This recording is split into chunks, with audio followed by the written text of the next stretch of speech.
And we'd like to welcome Senate Majority Leader Andy Billig, Senate Republican Leader John Braun, Speaker of the House Laurie Jinkins, and House Republican Leader JT Wilcox. Thank you for joining us this morning.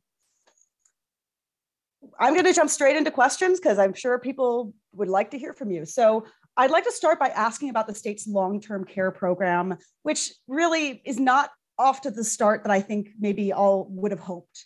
More than 450,000 Washingtonians have applied to opt out of this program, and which is designed to give people about $36,000 over the course of their lifetime to help pay for nursing care. Several of you here today have now said you favor delaying the program and the 0.58% payroll tax that pays for it. And I know Democratic lawmakers have introduced some bills to both expand the program and also to let more people opt out. So I'd like to start with Speaker Jinkins. I believe you were the prime sponsor of this bill in the legislature before you became speaker. Why is this delay necessary, and how do you manage to keep the program solvent if you make these big changes? Can you still award a meaningful benefit amount without substantially raising the tax to pay for this program? Yeah, thanks, Melissa and Hannah. It's great to be here with you. And Whitney, it's great to be on a City Club event. I live in Tacoma, and the Tacoma City Club was the first civic organization I joined when I moved to Tacoma. So great to be here. Yeah, I think the short answer to your question, Melissa, is yes. We can continue to provide a meaningful benefit. But let me just kind of ground where we're at. The whole point of the CARES Act and the passage of the bill is that we were seeing that people had to spend themselves into poverty in order to get long-term care that they needed. We know that 7 out of every 10 Washingtonians are going to need long-term care at some point, and that 90% of those people have no way to pay for long-term care. We wanted to avoid seniors having to spend themselves into poverty. So that remains the whole goal of the program. What we've done and what we're working on doing, Representative Sullivan has a bill out there right now to do an 18-month implementation extension. That bill will also address near-term retirees, kind of like me, who are in that 10-year window where I might pay in but not achieve the 10 years. We'll see how long I stay in the House, but not achieve the 10 years before I retire, right? And so we are going to address that. And then Dave Paul has a bill that will address kind of some folks that no one ever really discussed when the bill was passed, to allow for opt-outs for disabled veterans, military spouses. We also address folks who live out of state and work here in Washington. So the whole goal of the implementation extension is to really work out some of these issues that have been identified over the last few months, make sure that we've got the program on very stable grounds. One thing is you mentioned the number of opt-outs, a pretty high number of opt-outs. One of the things I'm pleased about is I went back and looked last night. The original modeling for the program actually assumed this level of opting out. And that's what the premium was based on. So I don't think we will be in a difficult position in that regard, but this will provide some time for the actuaries to look at that and see if there's anything that we need to alter or do in order to address that issue. Senator Braun, I see you're unmuted. Do you have some thoughts on if the 18-month delay is the right approach for the Long-Term Care Act, WCARES? Would you like to see some other avenues taken when it comes to this program, which again is a payroll tax that pays for nursing services, is the idea down the road? Yeah, so I think we've been pretty clear since 2019 when this first passed. This plan, it's a real problem, I should say, that we need to help folks plan for their retirement and their healthcare issues as they grow older. But this plan doesn't work well. It never has. And we tried to help improve it as it passed off the floor in 19. We were unsuccessful in most ways. And frankly, at this point, we can delay it. I'm certainly not going to oppose delaying it, but I think we'd be better off repealing it, starting over, working on the problem from scratch, and really including everyone in the conversation instead of pushing this across as a partisan solution. Include everyone. I think you get a better balance, better solution that fits everyone around the state. maybe Senator Billig or Speaker, if you want to jump in on this, why not just repeal it and try something new? Well, you know, I think the reason that we should implement this program is because it's needed. This was a bipartisan idea. It actually was even bipartisan in the end, with votes from both sides of the aisle. But the reason that it had such support originally is because this huge need, and when I say originally, like, you know, very strong bipartisan support, is because of this need and because of this drain on the general fund that we're going to have as our population ages and everybody needs this long-term care. That's all going to fall on the state general fund if we don't have an alternative plan. So the foundation, the philosophy behind this, the theory behind it, all really sound. And we just need to keep working some of the tweaks that we've been talking about and make sure that we implement it in a really successful way. And just one other thing I wanted to mention is Washington has been leading the way on long-term care. We are recognized across the nation as a leader, particularly in helping people to age in place. And that's what Washington Cares does, is because it's really designed to help people to stay in their homes and give them the supports they need to stay in their homes, which helps them to age with dignity, gives them better quality of life, saves them money, and saves the state money. So that's why we should keep it, because it's going to work. Hey, Melissa, if I may, I just want to be clear about the claim that this is bipartisan. Look, one Republican in the legislature voted for this. We had more Democrats vote against it than voted for it. This was not a bipartisan voted on plan. It was co-sponsored. It was co-sponsored by Republicans, and it became clear, Melissa, toward the end of this that this program was going to be made into a political issue rather than a policy issue. But it doesn't matter. Where we're focused is making sure that people don't have to spend themselves into poverty. They get the care they need. The updates and the implementation work that we're going to do on this bill are all about making sure people get that care and that we move forward. Okay. Again, not a political issue. It's a math issue. It's a math I totally issue. get what you're saying. I also have a lot of questions I want to get to, and I bet we can talk about this the whole time. And also, Representative Wilcox, we're absolutely going to have you address some questions in the future. Hanna has a question she wants to ask about a different topic. Hi, hello, everybody. Good morning. Senator Doss and Representative Bateman this week have introduced companion legislation that's a governor request that would do the statewide allowance for middle housing across the state in most all cities, in most all places near transit with 20,000 population or higher. I am wondering what you think of that plan, if you support it, and if you do not support it, what is your solution to the affordable housing crisis we have right now? I'll start with you, actually, Leader Wilcox. First of all, I've heard a lot of talk about cost of housing and housing availability. And one of the good things is we're all coming together. Republicans have been talking about this for years. We've consistently opposed every bill that made it harder to build housing and made it more expensive to build housing. We're seeing lots of bills that make it more expensive happen right now. And I think it's absolutely true that restrictions in the past and present have contributed to this catastrophe. I heard the speaker say the other day that we were 250,000 housing units short, which means that there's no way to solve this problem without a huge engagement by the private sector. You can't do this with public housing alone.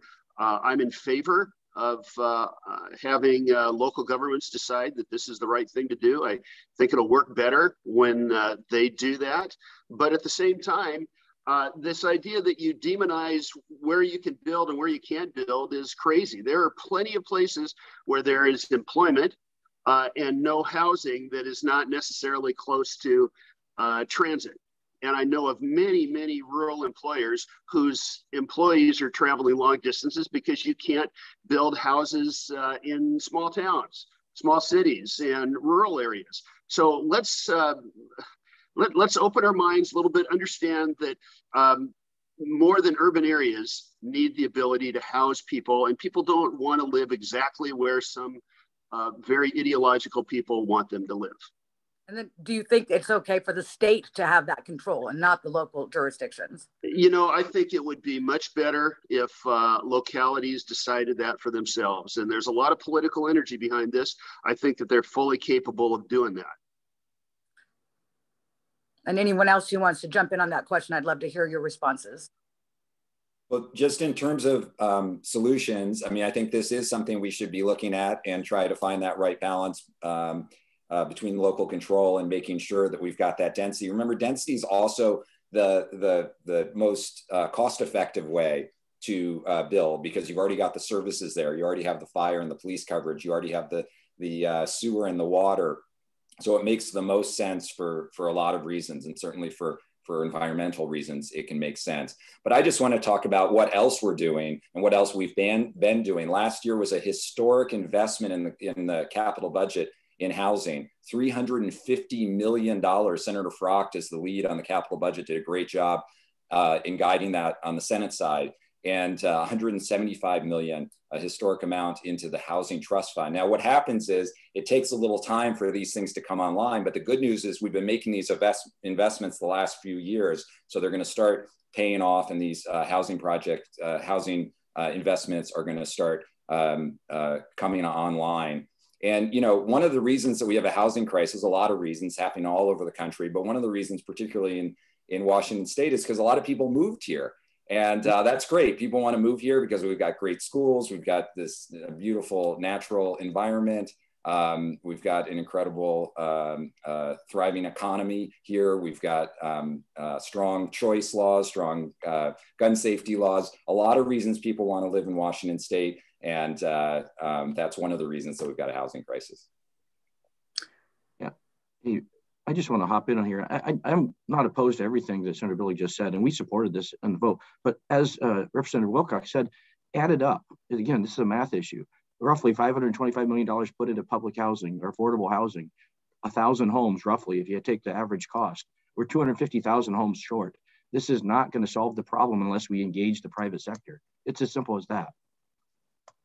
Yeah, I mean, I'll just add in on this one and say that, you know, more housing that is far away from where people live, work, and play, go to school and things like that really just drives up costs. It makes longer commutes. It makes more time away from family. So I think we really need to think about those things. I want to just summarize what I think the debate is going to be around the bill that you referenced. It is about creating more density and more options in these areas where people already live and work and go to school and all those things.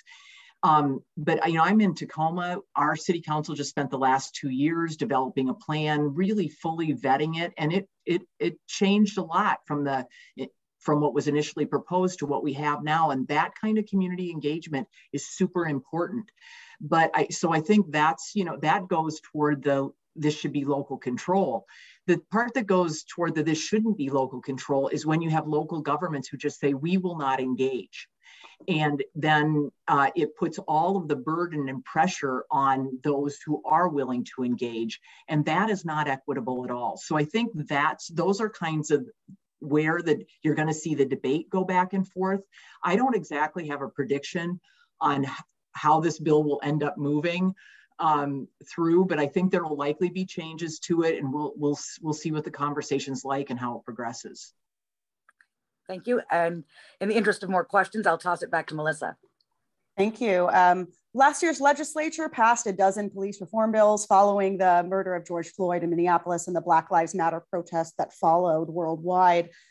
These new state laws include restrictions on certain tactics by police, such as chokeholds and vehicle pursuits, and new limits on uses of force by police. Some police, as you've heard, have said these new laws prevent them from keeping communities safe, including limiting their response to mental health calls and the ability to pursue some suspects. Senator Braun, I believe you have a bill to outright repeal the use of force bill that the legislature passed last year, or maybe someone in your caucus at least does. House Bill 1310 was that bill. Why would repeal maybe be the right approach rather than making some of the tweaks that I've heard Democrats talk about when it comes to this policing issue? That's a good question. And I don't know that an outright repeal is the right answer. I think we just need to have all options on the table. We've been very clear. We're supportive of reasonable reform to law enforcement. We just don't want to take away the tools, the tactics, put them in a situation where they cannot keep our community safe. And in particular, I'm very concerned about their impact on the ability to cooperate and with the mental health services around our state. This is a big deal where I live, where historically our law enforcement has worked very well with mental health providers to keep them and their clients safe. And this is not working. So whether it's a repeal or reform, the reform bills, I'm sort of indifferent. What I don't want to do is kind of put some window dressing on it, say we fixed it, and then walk away and leave our communities unsafe for another year. Speaker Jinkins, these bills, in particular, that I've gotten the most criticism, the bills that have gotten the most criticism came out of the House. So Speaker Jinkins, what do you think needs to be done to address some of these issues? I know there's talk of making some changes. Are they only small changes needed, and what should that look like? Well, I think that, I guess, let me just start off, Melissa, by saying, I am very proud of the leaders in our caucus, especially Representative Johnson and Representative Goodman, on their absolute persistence on knowing that we need to address these issues on trust with our law enforcement community. These bills were all passed really to set standards across the state and to make sure that we were rebuilding trust between local communities and their law enforcement communities, because we need our police officers to do good work and to help protect and watch out over our community. I think there are three big issues, actually maybe four, I think that we're really trying to address. First issue, we have a bill by Representative Bernowski. There was in error, there was a prohibition against using less lethal alternatives like bean bags and rubber bullets. And I think this is just an interesting example of what happens in a legislative session. Everybody was at the table discussing this bill, law enforcement, advocates, legislators. They were meeting multiple times a week, and folks just didn't realize the way the bill was drafted that it would have this exclusion. So we're going to address that. And this is a somewhat typical thing that happens. A lot of a legislator's life is actually updating bills that have previously been passed. Second bill is prime sponsored by Rep. Johnson, and it addresses the mental health issues that Senator Braun talked about, making sure that law enforcement officers can use force subject to the reasonable care standard when it comes to welfare checks, mental health issues, child welfare, things like that. The Attorney General's office has already said that the bills don't prohibit any of that by law enforcement, but because law enforcement has expressed a confusion about that, we're very happy to make it absolutely clear to help them. And then the third issue has to do with the threshold of whether or not you can use force, whether or not you have to have probable cause or reasonable cause. And so Roger Goodman has a bill saying that probable cause standard that was set in bills last year will go back down to reasonable cause for violent offenses, sex offenses, assaults, and things like that. And then I think one of JT's caucus members, Rep. Robertson in the 31st, who's I think a former state patrol officer, has something on vehicle pursuits. I haven't looked at that bill very much, so I'm not, but I think that is something that there's a desire to look at vehicle pursuits and see what we can do there. So I think those are some of the things that we'll look at doing. Representative Wilcox, the speaker mentioned something from your caucus. Is there additional changes you would like to see going forward here with these measures? You know, Melissa, with all respect to you, I think that's the wrong question. Last session was all about what did legislators want to do? And the result of that was deeply flawed bills. Lots of people could see the flaws. If you look at the debate in these, you'll find that every single one of these problems was anticipated, but it was about what legislators wanted to do rather than what would keep the most people safe. And I've said from the very beginning, our job should be to preserve the tools that are necessary to keep us safe and reduce the likelihood of them being misused as much as is humanly possible. And I think we've got an opportunity to do that now. On final passage for one of the major bills, I addressed the the sponsor, Representative Johnson, and told him I had confidence that he was going to listen now and that we knew that there had been overreach. Sadly, there's been tragedies because of that. The bills came about because there had been tragedies across the country and in our own state as well. And those are important to address, but with a little more humility and a little more regard for people that have been doing this for a long time, we would not have that. And so I would just say, let's go ahead, have hearings on these bills, make sure that nobody feels intimidated so that they can't provide the most honest and helpful input, and then have bills that we can all agree on at the end of the session and pass on.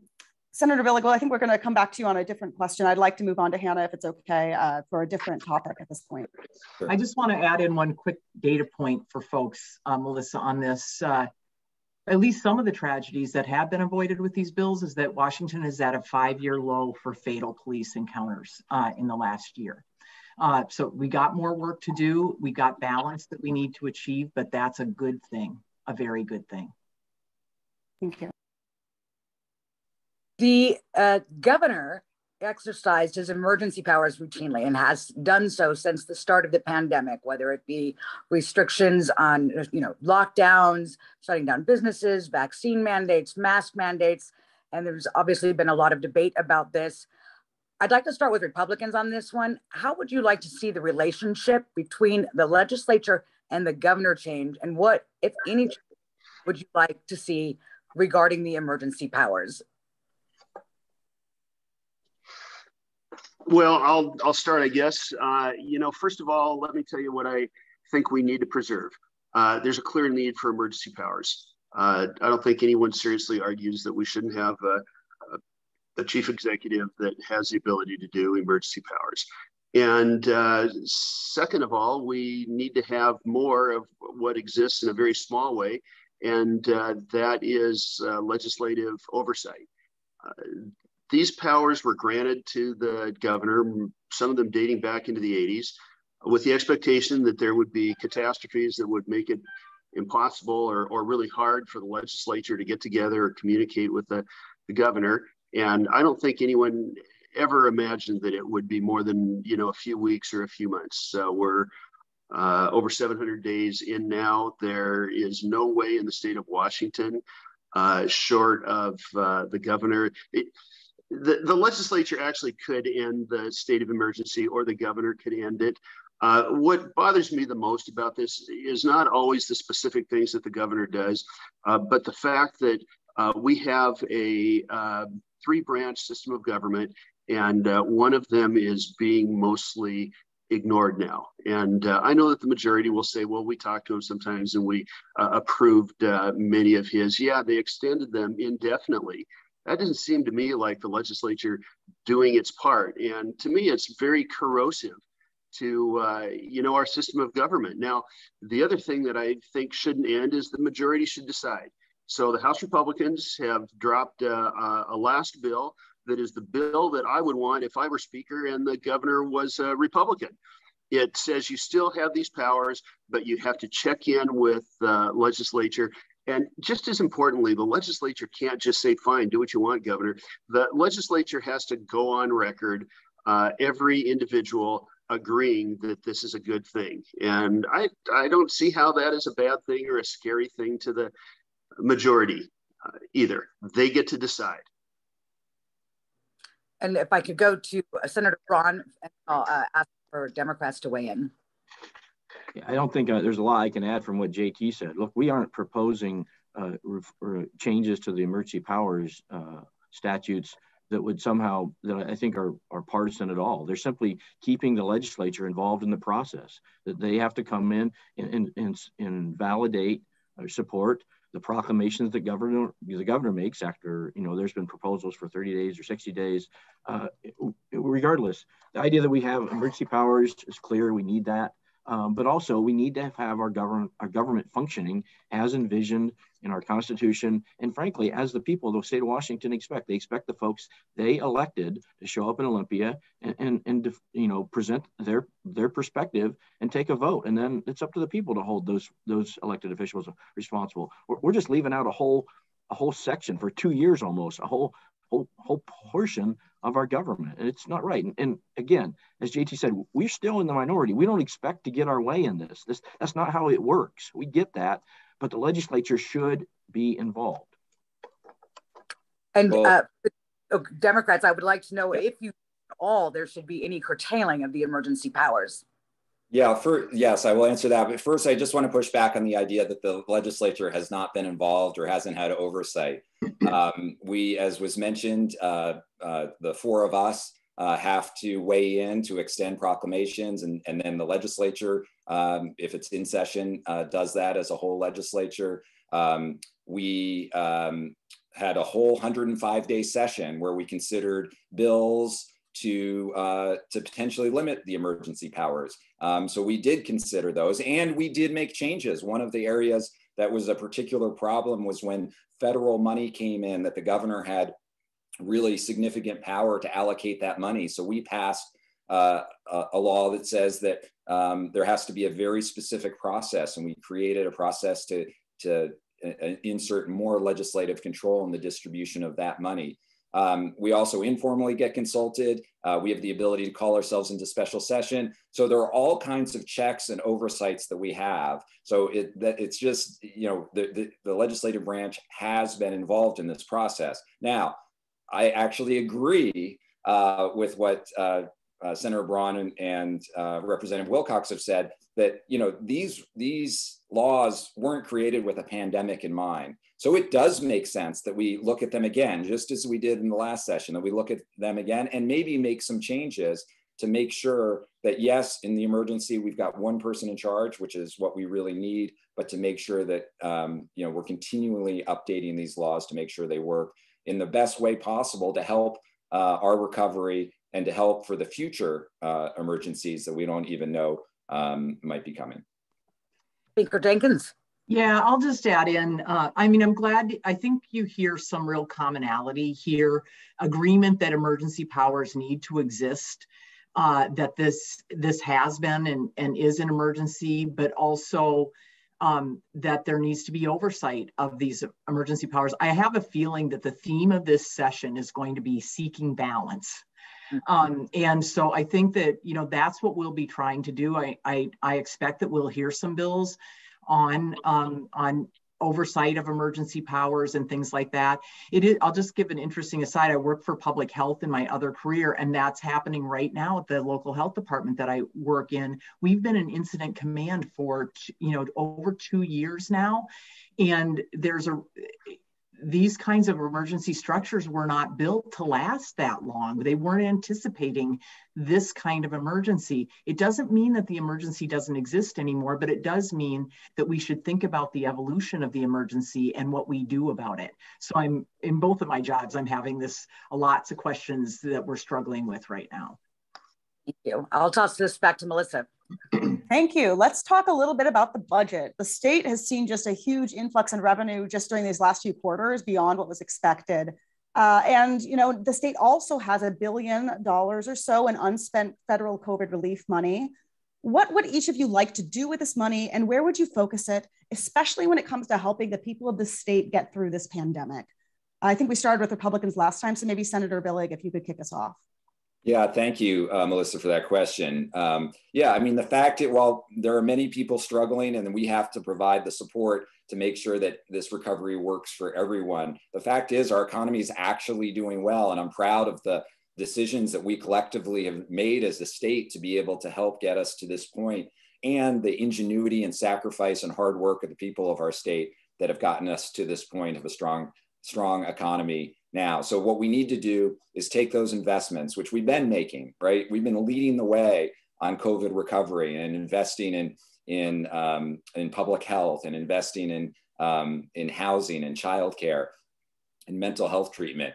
We have to keep those investments going and make sure we're doing it really strategically so that it helps this recovery work for everyone. Now, a couple things in particular that we've talked about. Housing, I think, will be a real focus this year. We did the biggest childcare and early learning bill in the history of our state last year with the Fair Start Act. That was a huge step forward, but we've got more work to do on childcare as well. Mental health treatment and substance abuse treatment, we know, is an area that still needs more work. So I think we'll see investments in all of those. I think we also have to look at the balance. Last year, we did a really big a bill that was for years a Democratic idea that we were able to get bipartisan support for, the Working Families Tax Credit, which will put money right back in the pockets of the people that need it most. We could look at tweaking that to enlarge it a little bit, but maybe some other programs we're giving money back, like Senator Randall has a bill to get rid of the tolls on the Tacoma Narrows Bridge. And so I think we need to look at some other areas like that. And the last thing I'll say is we've got huge transportation needs,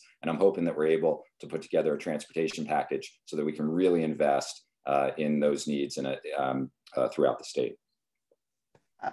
Representative Wilcox, I was hoping to have you share some of your ideas, thoughts about what he said, or other ideas you have for spending some of this money. Okay, well, thank you. And I'm glad that we're talking about the economy.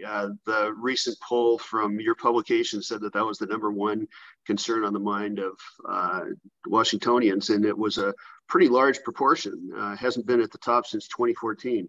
So that should tell us that people expect us to do something to help them in that sense, and that there's a ton of insecurity. And my guess is this week, there's a whole bunch more sense of insecurity about something that's related to the economy, and that's empty store shelves and running out of supplies in all kinds of arenas, because we have every single pass closed at a time when the governor has let go a number of the people that would have helped us open those. And we've also got our north-south corridor closed because of flooding. And we cannot just take food security and security in terms of the travel of goods and service around the state for granted, because we are always on a knife's edge with those kinds of things. And I think it's going to get worse this week before it gets better. So I've already asked people, look, take care of your neighbors, look out for each other, and don't be angry at all those truckers that are stranded on one side of the mountains or the other that might be parking in your neighborhood and plugging things up. But to get back to a little more direct part of your question, you know, we have plenty of transportation investments that we have to make, and we can use those dollars to make a lot of those. The other thing is, and this ties back to insecurity and housing, the biggest component of housing costs besides just the mortgage payment, if you're buying a home, is property tax. It is an immense number for people that own their own homes. It's been skyrocketing because of the shortage of houses and the increasing valuations. And we allowed an agreement to lapse that made a big impact on the increasing cost of property tax. And of course, renters don't directly pay that, but if costs have anything to do with what people pay, the price of housing, then of course this huge component of property tax is a big part of that. So we ought to go back to the old agreement that you're well aware of, where the state was paying its fair share of school expenses. And at the same time, we had a much, much lower cap on the local component of property taxes. And that would provide instant relief across the state. Really quickly, because I want to get to some other questions. Madam Speaker, do you have thoughts on restoring those levy caps so that the state pays a little more and local property taxes are a little less? Well, I mean, you know, it was 2017 where Republicans insisted that we increase the property tax in order to pay for our schools. So I guess I'm glad that there's been some come around the circle on that one. And so we're certainly happy to look at that. But Republicans were in control in the Senate that year. After that, Democrats took control, but that was their insistence of how we addressed McCleary. But again, we're always happy to talk about those things. I think many of the issues that have been raised, we're looking at too. I just want to raise a couple of other things I think that we'll look at doing to try and help people with costs, and those are in the higher ed area. The Washington College grant has been incredibly successful, but we have folks who aren't eligible for it and that maybe would need student loans. And we're looking at implementing a low interest student loan program that would be lower interest than any of the federal loans available and things like that could help students pay for college. Likewise, the college grant really pays for tuition, but it doesn't help pay for rent and food and other costs. So Vandana Slaughter has a bill to do that. And then the other thing I just would note is I'm really happy that Rep. Wilcox mentioned the extreme weather events that we're having. And I'm proud of the investments that we've made in addressing climate change last year, because those are going to help with these in the long run. And we're going to have to keep on investing in addressing climate change if we want to avoid these extreme weather events. Melissa, if you don't mind. I really want to kick it back to Hanna and Senator Braun. We're going to have you answer in some other questions here, I think. And I'm going to just divert from our plan, Melissa, and because Speaker Jinkins talked about climate change, we also saw, I believe yesterday, another bill from Senator Doss. It's a large climate bill that is the Renew Recycling Act, I believe is what it's called. And essentially what this does is require any packaging from now on to be reusable, recyclable, or compostable. And if not, then the businesses would have to pay extra. Speaker Jinkins and then Senator Billig, I'd like to hear from both of you on this before Republicans. I haven't seen the bill at all or read it, Hanna. I think we've seen this issue with plastic utensils, with shopping bags, with things like that. And the thing that we've been really successful doing, I think, as a legislature is working with all the stakeholder community, like on plastic bags, really working with our grocers and making sure it's a good thing it is good to do for the environment, but it's complex for our business community. So making sure that we can work with those communities on these issues. And we've actually been able to get to really good spots over and over again on this. So I would expect, again, that balance issue is coming up here. Similar, I don't know the details of the bill, but stewardship of products and of packaging, I think is important. I think we've taken some really big steps in the last few years, and Washington's really leading the way on this issue, but I can't comment on the specifics of that bill, but I'm sure it's something that we'll be considering. All right, if Republicans want to weigh in, go right ahead. If not, we can move on. Hey, I'll jump in on this. So this is, I'm a big fan of recycling. I think we historically have done a reasonable job in the state of Washington, although it's gotten worse in part because there hasn't been balance. We've run bills out of the legislature that restrict the ability of businesses and communities to manage recycling in a way that works for their citizens and frankly drives the cost up. So it's going back to the earlier question. It's one more way that the majority is proposing to drive up costs for citizens around the state of Washington. And if there's interest in balance, we're certainly game to participate and provide a more balanced approach that hopefully doesn't drive up costs and keeps our state clean and healthy. But we haven't seen that so far. So I eagerly anticipate that in the future. Leader Wilcox, anything to add? I think this has been thoroughly discussed. Okay. And I'm going to back to where I was supposed to start. And I would start with you, actually, Senator Braun, on this. Last year, we saw some record investment in behavioral health, largely due to the Blake fix and the need for mandatory treatment for a lot of diversion under that. And also, we're still continually, years into the issues with Western State, seeing issues with prosecutors where they have a person who is found that can't be competent for trial, sent to Western State. Western State doesn't have the room. These dangerous criminals are sent back out into less restrictive alternatives and are a danger to the community. There doesn't seem to be a sense of urgency to address that. And it speaks to so much. And Senator Braun, you gave a passionate speech about the need for treatment last session at the end there on the Blake fix. That's why I wanted to start with you. What are your thoughts on the urgency and the investment going into these behavioral health issues? Well, thanks, Hanna. And those are wide-ranging and somewhat related, certainly, but different issues. The broader investment in mental health has been going on for a number of years now. It's been bipartisan. I think that's one area where we can all we've all been in agreement. And the frustrating thing for many of us is it's taking a long time, whether it's replacing the facilities at Western States, whether it's building community facilities around the state, whether it's building our workforce through investment in the Northwest campus for University of Washington and building mental health workforce. So it's just taken a long time.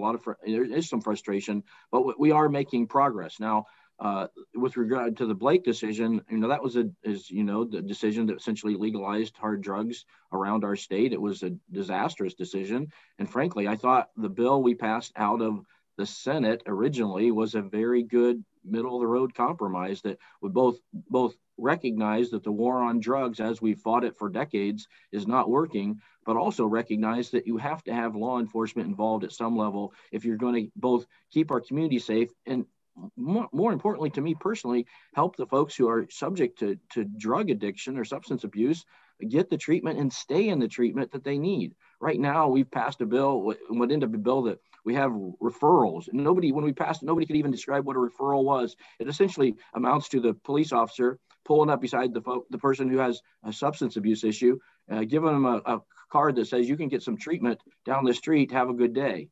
That's it. That does nothing to make our community safer, and it does nothing to help that person recover from their substance abuse. I'm pretty motivated by this because of a personal experience with this in my family. And it's important that we have some leverage to get people in treatment and keep people in treatment. If we don't, people will die, and it's tragic. Anyone else who wants to weigh in on that issue? Yeah, I will. This actually has been a place with a lot of Republican and Democrat agreement, and just as importantly, collaboration on how do you fix this, not just in terms of sending a certain amount of money, but what can you do as far as policy. However, I think we're not going to be facing the problem if we don't also face the fact that the same person has been in charge of every executive branch for 10 years now. And the legislature can send money, they can make broad policy, but only one person is responsible for execution in the execution of policy and management in state agencies. That's the governor. And this is the thing that I think all of you should be asking him every time he calls a press conference, because it is critical.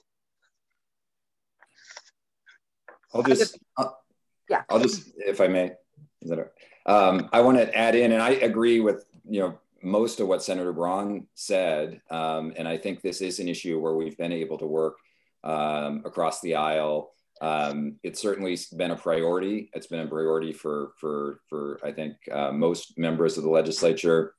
I think we're really lucky. We have a leader on this issue in Senator Manka Dhingra, who's spent most of her professional life working as a prosecutor, but specifically related to mental health and substance abuse issues. And having her as the chair of the Behavioral Health Subcommittee the last few years, it was something that we did when we came back into the majority to create that specialized subcommittee, has been really helpful. Look, this is an issue that's affected just about every family in Washington State. And while we have made progress, we just have so much more work to do. One thing specific to Blake, I just want to say, that was one of the hardest issues I think that we've dealt with since I've been in the legislature, certainly since I've been as the majority leader. Part of it was the timing. We got a decision from the Supreme Court that was really a significant upending of longstanding law in the middle of session. And so while we passed what I thought was the best option available to us at the time, it also had a lot of supports, but those supports, because of the timing issue, have taken longer than we would have liked to get online. I think that's going to get better. But the other really important thing about the bill that we passed is that it has a 2-year sunset, because we knew this solution wasn't the permanent solution. And so we wanted to give time for everybody to be able to weigh in and be able to come up with a permanent solution that hopefully we'll put into place in the 2023 session.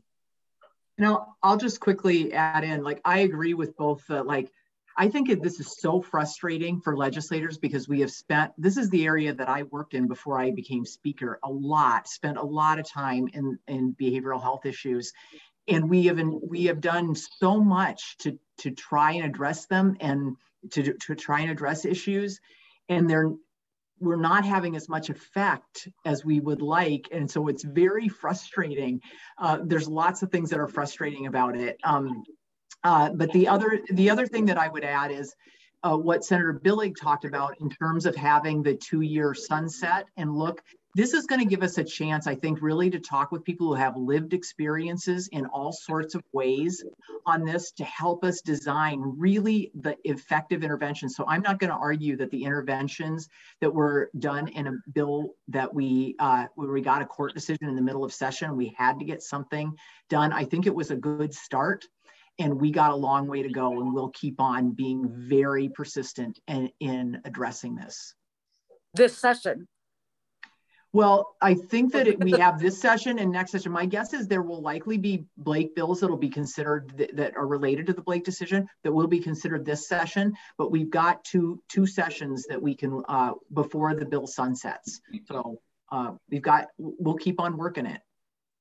Hanna, if I may, on this issue, I just want to make it clear to everyone, the bill that passed, if nothing happens in 2 years, it goes back to the Blake decision. So the folks that want for full legalization of drugs without access to treatment, all they have to do is hold their breath and not negotiate, and they get what they want. That's the real problem with this bill. If nothing happens, it goes back to the Blake decision. That should be unacceptable to the people of the state of Washington. Well, and I just very quickly, I just want to say, I mean, I think that is a concern, and I shared that concern, but I think one of the things that this session, the last session showed is that there wasn't a majority of people or even a significant number of people that wanted the Blake decision with everything being fully legalized to be the law of the land. So that is a concern, but I don't think that will win the day. I think that we'll come together with a solution that works for our state. Yeah, I think the House had almost, I think it had a super majority of members voting for the bill last year off the floor, very close to that. Okay, thank you. I have time, Melissa. What's that? Timing is an issue, so I'll toss it back to you. Yeah, so we were going to do a lightning round of questions to try and get really quick responses, but unfortunately I know these folks well enough to know their answers are, nuanced and not really quick. So I'd like to ask a couple of audience questions, and a couple of these maybe we'll try to do it like a lightning round and make it really quick. We got a question about gun control, specifically about banning open carry. And I'm curious, I believe it's about banning open carry of firearms. I know that's kind of happened. There's a bill to have banning open carry at protests and at the state capitol and things like that passed last year, but is there a potential or interest among you about banning open carry in general in our state of firearms? One word answers maybe. Let's try it. Madam Speaker? Personal interest, maybe. I don't think maybe there's going to be a bill out there. Mm-hmm. Yeah. Not the highest priority for gun accountability. Representative Wilcox? No. Okay. Senator Braun? No, this isn't our priority for this year. We got fish to fry. Okay. Senator Billig? I have not seen a bill on this, and same, not a priority. Gun safety is a priority, but not that particular approach. Okay. Actually, let's try and do our lightning round, Hanna. Maybe, what do you think? Ask about the other gun bill. I'm going to ask about the other gun bill. So once again, for the fourth or fifth year straight, we've got a ban on so-called high capacity magazines bill that gun safety folks really want to see get done this year. There's been a change of the guard to some degree with Senator Lubbock now moved over to the Senate that I'm hearing a lot may make a difference in getting this across the finish line. I want to first start with Democrats and see if you think that that's true. Senator Billig. Well, I think it's a reasonable bill. I think that there are many states. Many states across the country that have this limit. I think it's hard to justify why you need a magazine with dozens of rounds in it. So I do think it's a reasonable step for gun safety, and will make our state safer. And so whether we've got the votes to pass it, I don't know, but it's definitely one that we looked at last year and we will consider strongly again this year. Okay, and we'll keep the answers short, but Speaker Jinkins, anything to add? Ditto. Great. Speaker Wilcox, how about you? Did you call me Speaker Wilcox? No, leader. Okay, great. Anyway, the most common weapons that have magazine over 10 are also the most commonly possessed weapons for urban and suburban people for home defense. And I don't think they should be deprived of that defense option. So I'm a no. And Senator Braun. Yeah, it's ironic to me that we're talking about this at the same time we're dropping bills to reduce the penalties for drive-by shootings. That doesn't seem right to me. I'm focused on correcting the anti-police bills that were passed last year. Yeah, I just want to say that every member gets to file whatever bills they want to file, and I'm sure that Senator Braun's, he's not going to defend every bill that has ever been filed by one of his members. That bill's not going anywhere, and that's a cheap shot, especially when the person who filed the bill had good intentions and is now getting death threats, right? It's okay. It is okay to critique bills. It is totally okay to critique them, to say they're bad, to say they're wrong, to oppose them. It is not okay to send death threats to members who file bills in good faith.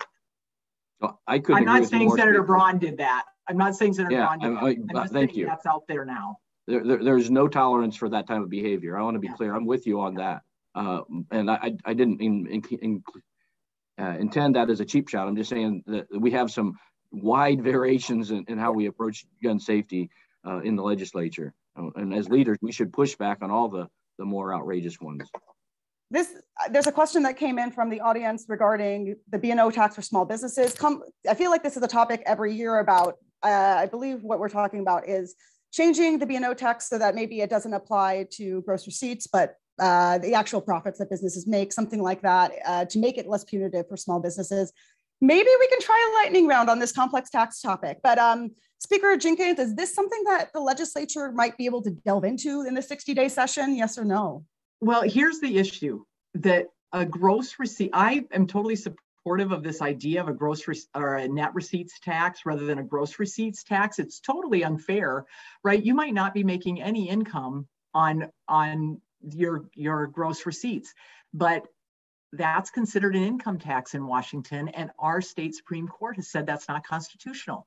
So that's why we have a tax structure work group who's working on these issues. Whoever asked the question, I really encourage you to Google Washington's tax structure work group. It's bipartisan, bicameral.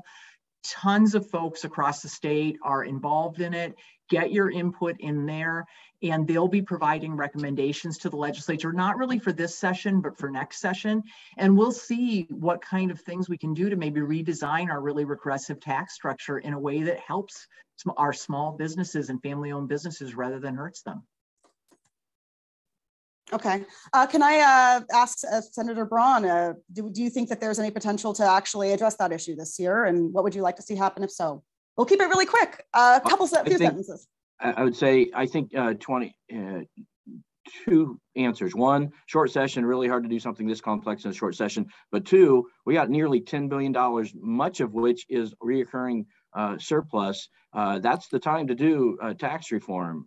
So there's a lot of things to say we ought to do tax reform. I think property tax reform, I think the speaker got it wrong. What we're proposing, and we undo the stuff that the current majority put into place in 2018 to reduce local property taxes, is the place I'd start. But I don't think, frankly, in a 60-day session, you get something this complex done and done well.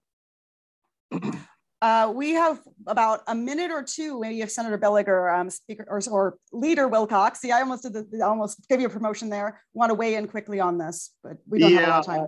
It would be pretty simple to just raise the threshold on who has to pay that B&O tax. So that would be viable. It wouldn't provide probably the nuance that someone like, but it would help the smallest businesses and would not be hard, and it would be super easy to calculate what the cost was.